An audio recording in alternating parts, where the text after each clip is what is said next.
The final ETI summer school ended in a week-long workshop hosted by Georgia Tech.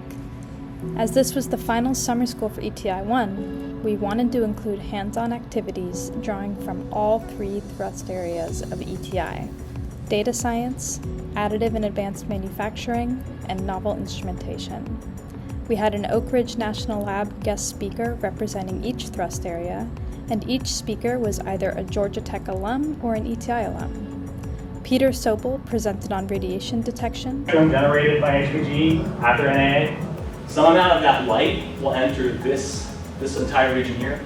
This is the photomultiplier tube. At the very front of it, you've got a photocathode. Jordan Stomps on data science and machine learning.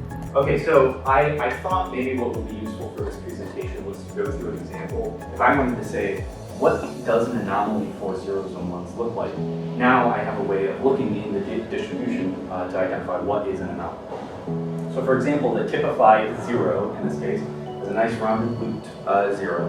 And Patrick Snar on advanced and additive manufacturing. We do some fuel performance modeling to embed sensors, so this could be thermocouples that you might actually put in, embed them into reactor components, measure temperature. Composite fuel fabrication, so that's a big area that I'm in. You can see there we have a uranium nitride, molybdenum, cement fuel. These are ceramic fuel. It's a little bundle that's got then these embedded sensors in there. Directly derived from the lectures were hands-on experiments that participants needed to complete to solve a mystery about stolen radioactive material.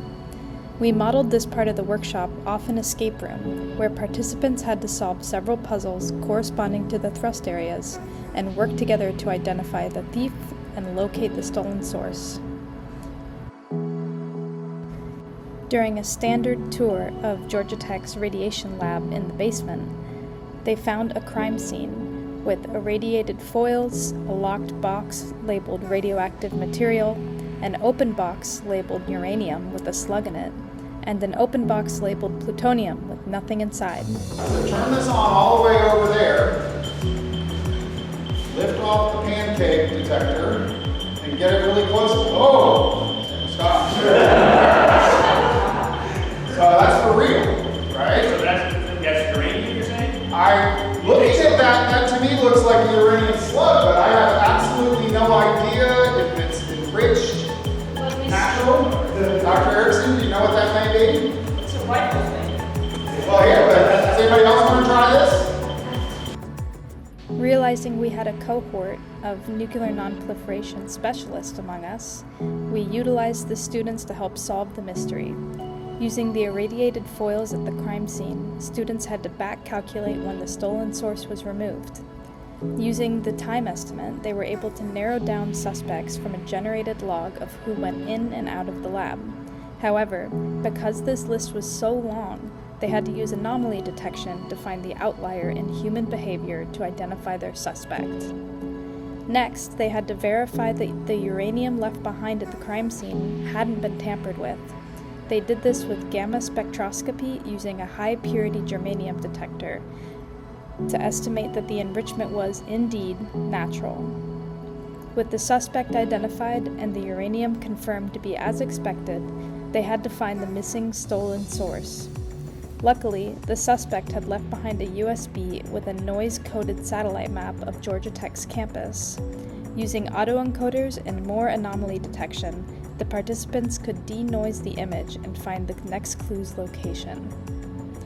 The next clue pointed to the final source location, which was the final test using organic scintillators to determine which box the thief left behind had the stolen source material in it, or if it was just other common sources.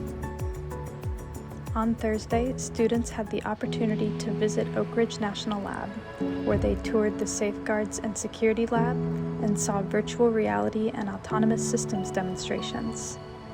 On the final day back at Georgia Tech, the students presented on their group projects. The group project leveraged the diverse backgrounds of workshop participants by asking them to identify and address an emerging nonproliferation challenge that requires a multidisciplinary approach. This presentation also included a reflection on the ideas, skills, and tools that participants learned over the course of both the online and hands-on ETI summer school.